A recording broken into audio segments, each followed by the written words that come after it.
Assalamualaikum. Selamat pagi semuanya. Pagi, Bu. Sebelum mulai pelajaran, mari membaca doa terlebih dahulu. Bismillahirrahmanirrahim. Raditu billahi rabba wa bil islami dina wa bi Muhammadin nabiyyan wa rasulah. Rabbi zidni ilma warzuqni fahma. Amin. Sebelum mulai pembelajaran, kita absen dulu ya. Aisyah, Hadir, Bu. Karina, Hadir, Bu. Siti, Hadir, Bu. Arsy. Hadir, Bu. Baik, semua hadir berarti ya. Nah, sebelum kita masuk materi pembelajaran hari ini, adakah yang masih ingat materi pembelajaran minggu lalu? Konsep usul fikih, Bu. Ya benar, materi kita minggu lalu yaitu mengenai konsep usul fikih. Nah, jika masih ingat, mungkin Ibu bisa memberikan beberapa pertanyaan untuk menyegarkan ingatan kalian tentang materi minggu lalu. Jadi, manakah yang lebih dulu adanya ilmu fikih atau ilmu usul fikih? Saya, Bu. Karina, silakan. Duluan ilmu fikih daripada ilmu usul fikih, Bu. Ya, benar. Ilmu fikih lebih dulu muncul daripada ilmu usul fikih. Nah, kemudian yang kedua, sebutkan contoh dari kaidah usul fikih 2 saja. Ada yang bisa? Boleh, Arsy? 2 contoh kaidah usul fikih. Yang pertama, al-aslu fil amri lil wujud. Yang kedua, al-aslu fil nahyi lil tahrim. Nah, benar ya, kaidah usul fikih ada salah satunya yang pertama al-aslu fil amri lil wujub, yaitu asal dari perintah itu hukumnya adalah wajib. Contohnya misalnya di dalam Al-Qur'an, falsilu wujuhakum, maka kalian basuhlah wajah kalian. Jadi hukum membasuh wajah saat berwudu hukumnya menjadi wajib karena di sana adanya fi'il amar yang maknanya untuk perintah. Selanjutnya yang kedua yaitu ada al-aslu fin nahyi lit tahrim. Asal dari larangan itu adalah haram. Contohnya di dalam Al-Qur'an, la taqrabuz zina, maka janganlah kalian dekati zina. Karena di sana fi'il nahyi tujuannya adalah untuk pengharaman, maka untuk mendekati zina hukumnya adalah haram. Karena kalian sudah ingat materi minggu lalu, kita masuk ya ke materi untuk hari ini, yaitu sumber hukum Islam yang muttafaq. Sebelumnya ada yang tahu apa itu arti dari muttafaq? Silakan Siti. Muttafaq artinya disetujui, disepakati, sepakatlah. Benar ya apa yang dikatakan Siti tadi. Jadi muttafaq adalah yang disepakati. Jadi kalau kita gabungkan sumber hukum Islam yang disepakati oleh ulama. Jadi materi kita hari ini yaitu sumber-sumber hukum Islam yang disepakati oleh ulama. Nah, ada yang tahu apa saja sumber hukum Islam yang disepakati ulama? Nah, Aisyah silakan.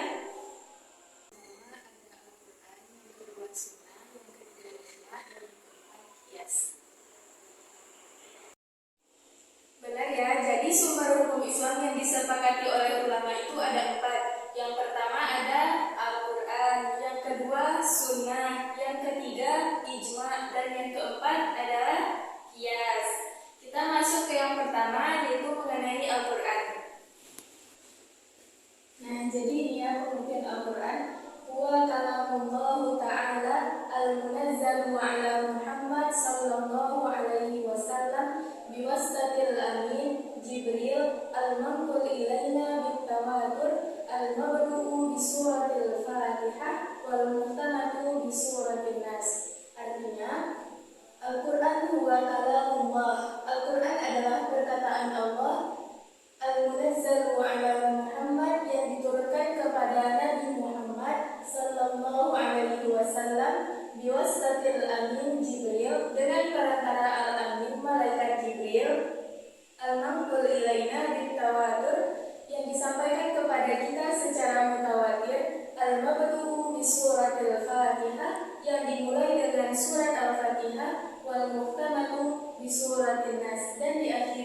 surat An-Nas. Nah, jadi Al-Quran itu adalah perkataan Allah yang diturunkan Allah kepada Nabi Muhammad SAW melalui perantara malaikat Jibril. Nah, kenapa di sana disebut dengan Al-Amin? Al-Amin merupakan gelar yang diberikan kepada malaikat Jibril atau disebut juga dengan Ruhul Amin. Nah, yang selanjutnya itu ada pokok isi kandungan Al-Quran. Pokok isi kandungan Al-Quran yang pertama adalah Tauhid. Jadi Al-Quran yang 30 juz itu yang pertama berbicara mengenai Tauhid, yaitu bagaimana keesaan Allah, bahwasanya Allah itu Tuhan satu-satunya yang berhak disembah dan tiada yang pantas disembah selainnya.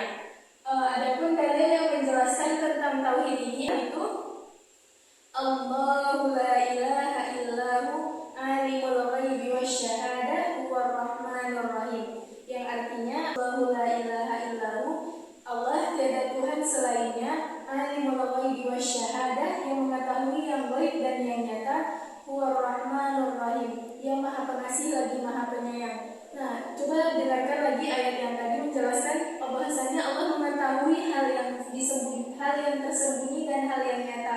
Jadi tidaklah pantas bagi seorang manusia untuk melakukan perbuatan dosa, karena sesungguhnya Allah mengetahui walaupun kita di tempat tersembunyi sekalipun, bahkan jika berada di goa dimanapun, Allah akan selalu memantau di mana kita dan apa yang kita perbuat, dan semua itu akan dipertanggungjawabkan kelak di akhirat. Dan yang kedua yaitu mengenai ibadah. Ada yang tahu apa ibadah yang disebutkan di dalam Al-Quran? Ada yang tahu? Nah, boleh Karina. Bismillahirrahmanirrahim. Kutiba alaikumus siyam kama kutiba alal ladzina min qablikum la'allakum tattaqun. Shadaqallahul azim. Nah, benar ya, seperti yang dikatakan Karina tadi, salah satu contoh ayat mengenai ibadah yaitu dalil yang menjelaskan mengenai perintah puasa. Bahkan dalil ini sudah tidak asing lagi bagi kita. Setiap ceramah Ramadan dalil ini akan selalu terdengar. Yaitu bunyinya kutiba alaikumus siyam kama kutiba alal ladzina min qablikum la'allakum tattaqun, yang artinya diwajibkan atas kalian berpuasa sebagaimana diwajibkan atas umat-umat sebelum kalian agar kalian bertakwa. Nah, di sini sudah begitu jelas bahwasanya perintah untuk berpuasa itu sudah ada, bahkan umat-umat yang sebelum kita juga telah diperintahkan untuk melaksanakan puasa. Jadi tidak lagi ada alasan untuk meninggalkan puasa kecuali dengan uzur-uzur yang syar'i. Nah, yang ketiga yaitu pokok isi kandungan Al-Quran adalah janji dan ancaman. Jadi Al-Quran itu menjelaskan janji dan ancaman. Janji bagi orang yang mengerjakan amal soleh dan apa yang diperintahkan Allah akan memperoleh balasan berupa surga. Dan yang melaksanakan apa yang dilarang oleh Allah akan mendapatkan ancaman berupa siksaan api neraka yang begitu pedih. Contohnya dalam Al-Quran yaitu faman ya'mal mithqala dzarratin khairan yarah, barang siapa yang mengerjakan kebaikan sebesar biji zarah, maka ia akan melihat balasannya.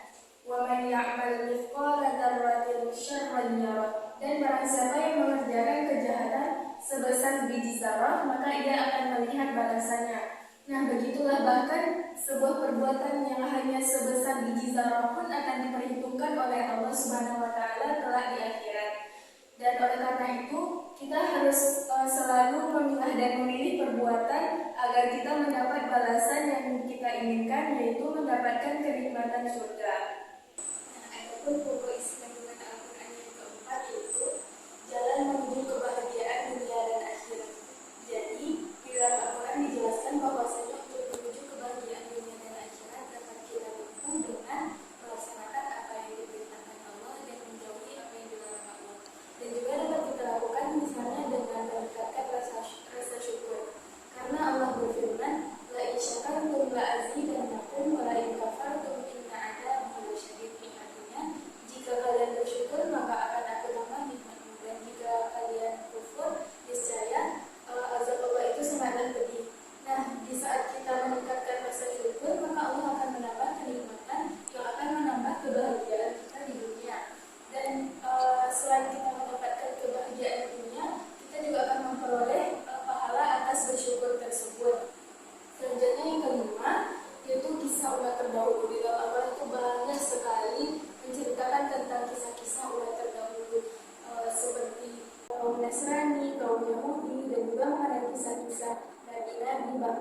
nama Nabi pun diabadikan menjadi nama-nama surat seperti surat Ibrahim, surat Hud, surat Nuh, dan masih banyak lagi.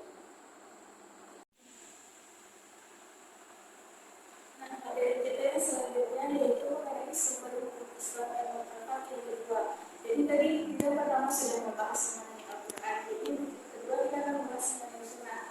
Nah, sunnah merupakan ma'udifa ila Nabi sallallahu alaihi wasallam min qawlin aw fi'lin aw taqririn. Jadi ma'udifa ila Nabi sallallahu alaihi wasallam artinya apa-apa yang disandarkan kepada Nabi Muhammad sallallahu alaihi wasallam min qawlin dari perkataan Nabi Muhammad, min fi'lin atau perbuatan Nabi, aw taqririn atau ketetapan yang berasal dari Nabi Muhammad.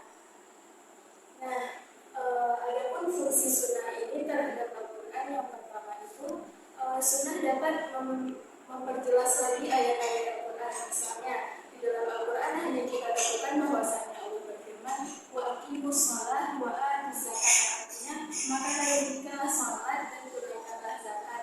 Kemudian di dalam hadis dijelaskan lagi, buniyal Islamu ala khamsin syahadatu an la ilaha illallah wa aqimus shalah wa zakat. Nah, di sanalah pentingnya dari sunnah, yaitu dengan dijelaskannya di dalam Al-Quran tadi dirikanlah sholat, kemudian sunnah memperkuat lagi apa yang telah dijelaskan dalam Al-Quran tadi.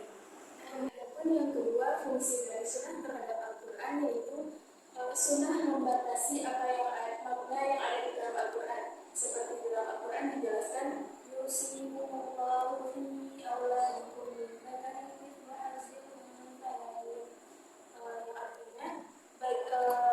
laki-laki memperoleh harta warisan dengan dua anak perempuan, maksudnya satu anak laki-laki bagiannya sama dengan dua anak perempuan. Jadi satu laki-laki itu sama dengan dua bagian harta anak perempuan.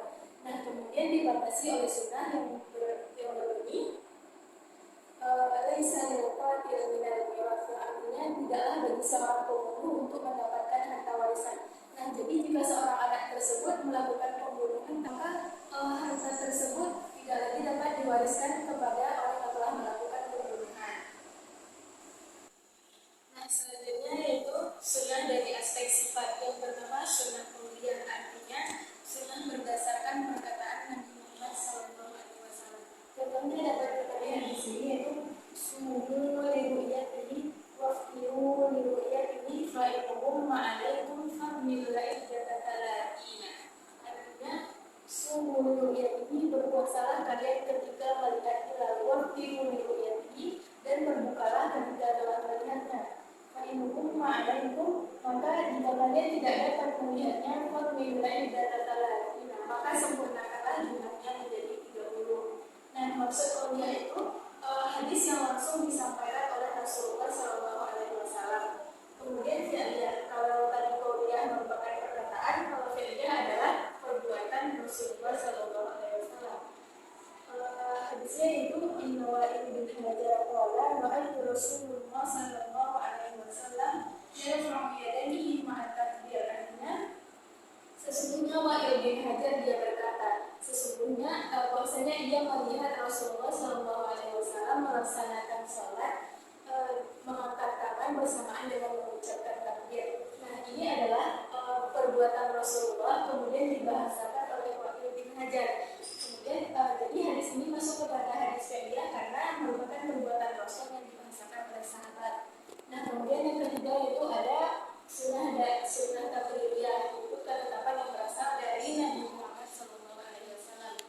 Nah, pernah suatu ketika sekelompok sahabat sedang makan hudok. Nah, kemudian ketika sekelompok sahabat ini makan hudok, kemudian Rasulullah hanya diam. Nah, diam Rasulullah ini diartikan bahwasanya memakan hudok itu boleh, kan tetapi Rasulullah tidak ikut memakannya waktu itu. Namun diam Rasulullah ini menunjukkan kebolehan, karena jika itu memang tidak boleh, maka Rasulullah akan langsung menegurnya.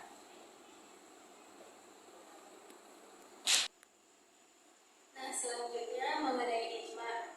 Ijma yaitu ittifaq jami'il mujtahidin minal muslimin fi asrin min usurin ba'da wafatil rasul ala hukmin syar'i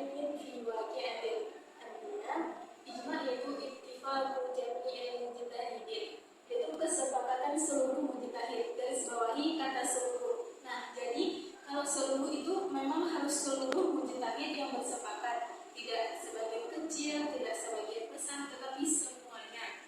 Minal muslimina, dari orang-orang muslim, fi asrin min usurin, pada suatu masa dari masa-masa. Jadi maksudnya suatu masa dari masa-masa ini adalah pada masa sekarang, bukan masa yang lalu, bukan juga masa yang akan datang. Jadi yang diijmakan itu adalah permasalahan yang ada pada masa itu, bukanlah permasalahan yang sudah ada hukumnya di masa depan, yang telah pernah diijmakan. Itu tidak lagi perlu dibahas hukumnya. Nah, kemudian ba'da wafatir Rasul, setelah wafatnya Rasul. Jadi yang ijma ini berlaku setelah wafatnya Rasulullah SAW. Dan adapun hukum yang ada pada masa Rasulullah disebut dengan sunnah Rasul atau emang ketentuan yang berasal dari Al-Quran. Nah, kemudian al-hukum min syar'i fi waqi'atin, yang berhubungan dengan syariat dan dalam satu permasalahan.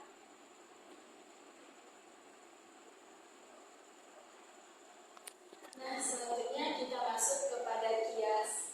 Secara bahasa, kias artinya menyamakan dua sisi, dan secara istilah yaitu menyamakan hukum suatu persoalan yang belum ada hukumnya kepada persoalan yang ada hukumnya, dikarenakan ilat memiliki kesamaan pada ilatnya. Nah, kita baca kembali, itu menyamakan hukum yang belum ada persoalan kepada hukum yang telah ada persoalannya karena memiliki kesamaan ilat. Ilat itu memiliki kesamaan jenis pada hal tersebut. Nah, misalnya di zaman sekarang adanya whisky, bir, dan luwak. Sedangkan itu tidak ada dijelaskan dalam Al-Quran bagaimana hukumnya. Yang ada di dalam Al-Quran hanya dijelaskan yaitu pengharaman terhadap khamar. Nah, benar ya, pengharaman terhadap khamar. Jadi ayatnya itu adalah innamal khamru wal maisiru wal ansabu rijzun min amali syaitan fajtanibuhu. Nah, di sana ada dijelaskan sesungguhnya khamar, judi, memenuhi nasib, maka itu adalah perbuatan setan, maka kalian jauhilah. Nah, kembali lagi tadi ke pembelajaran kita minggu lalu.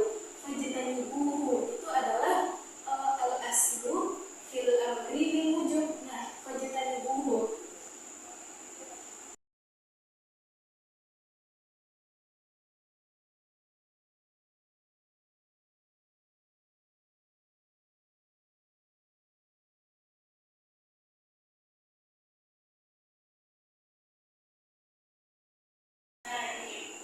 Fajtanibuhu, maka kalian jauhilah.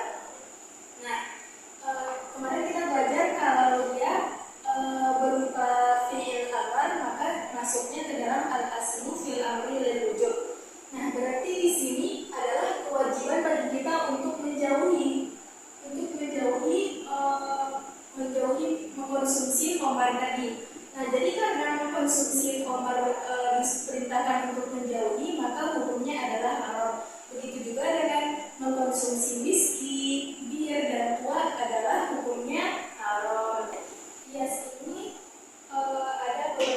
ada beberapa pokok dalam kias. Yang pertama itu adalah al-asal. Al-asal itu adalah hukum yang telah ada. Nah, kita contohkan lagi ke khamar tadi. Sudah ada ayat Al-Quran yang menjelaskan bahwasanya hukum meminum khamar adalah haram. Nah, kemudian ada furu. Furu ini adalah hukum suatu persoalan yang belum ada dibahas. Nah, yaitu hukum persoalan yang belum ada dibahas di dalam dalil, baik Al-Quran maupun Sunnah, yaitu mengkonsumsi bir dan whisky. Nah, itu adalah furu namanya. Kemudian yang ketiga adanya ilat. Ilat yaitu jenis memiliki dari whisky dan khamar sama-sama berpotensi untuk merusak akal, sehingga diharapkan untuk mengkonsumsinya. Jadi hukum mengkonsumsi bir yang belum ada dalil landasannya, maka hukumnya disamakan kepada mengkonsumsi khamar yang haram. Nah, itulah maksud dari menyamakan dua sisi tadi. Kemudian kita masuk kepada macam-macam kias. Nah, kalau yang pertama itu ada kias aulawi. Kias aulawi ini lebih besar penerapan ilat pada furu dibandingkan dengan asal. Kias aulawi yaitu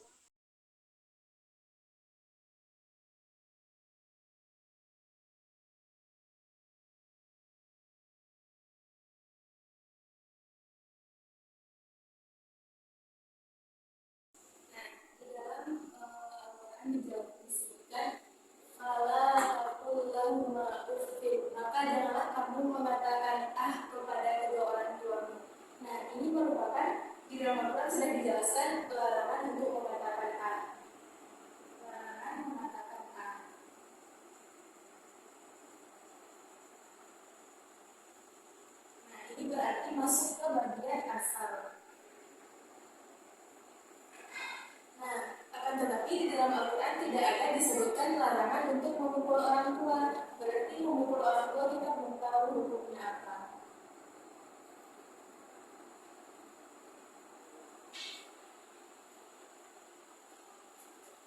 Nah, kemudian yang belum tahu kita hukumnya apa ini disebut dengan furu, yaitu yang akan kita cari bagaimana persoalannya.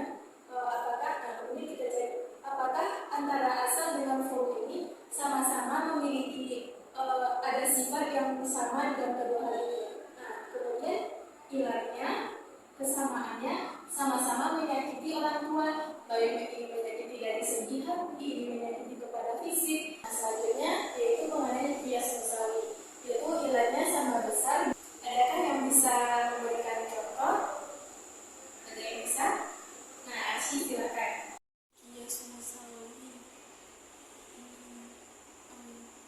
Menyamakan minum khamar sama dirbu. Nah, contoh dari Arsy kurang tepat ya. Nah, jadi contoh dari kias misalnya yaitu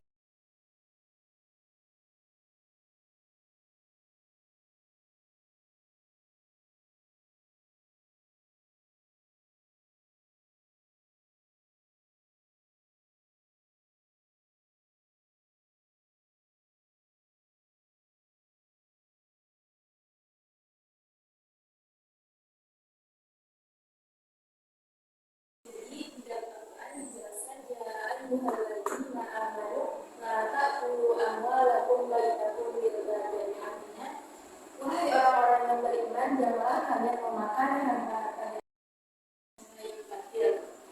Nah, di dalam Al-Quran dijelaskan bahwasanya larangan memakan harta dengan cara yang batil. Berarti ini adalah asal karena dia ada dalil di dalam Al-Quran. Kemudian furu'nya membakar dan membuang. Membakar, membuang. Kenapa kita katakan furu' dengan asalnya sama? Karena memakan serta anak yatim dengan membakar dan membuang sama-sama menghilangkan wujud harta tersebut. Jadi samalah tulannya karena sama-sama menghilangkan harta anak walaupun dengan cara ini dimakan atau ini dengan membuang. Kemudian yang ketiga yaitu kias adna. Itu lebih besar penerapan pada asal dibandingkan furu'. Jadi di dalam hadis ada dijelaskan bahwasanya dilarangnya riba fadl dalam penjualan gandum. Apa itu riba fadl?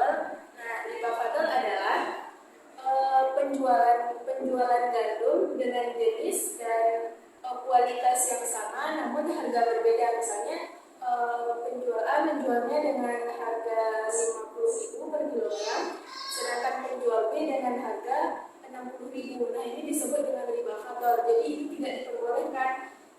Di dalam hadis disebutkan adanya pada dilarangnya riba fadl pada penjualan gandum, sedangkan pada penjualan apel, penjualan makanan lainnya itu juga dilarang.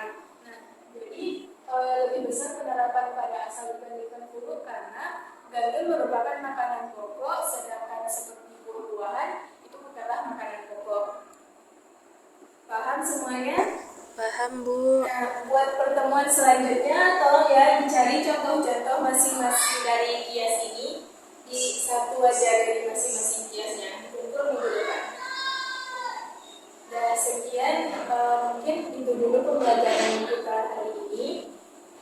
Kita tutup dengan membacakan hamdalah. Alhamdulillahirabbil alamin. Ibu mohon maaf jika ada kesalahan dalam penyampaian materi. Assalamualaikum warahmatullahi wabarakatuh. Waalaikumsalam.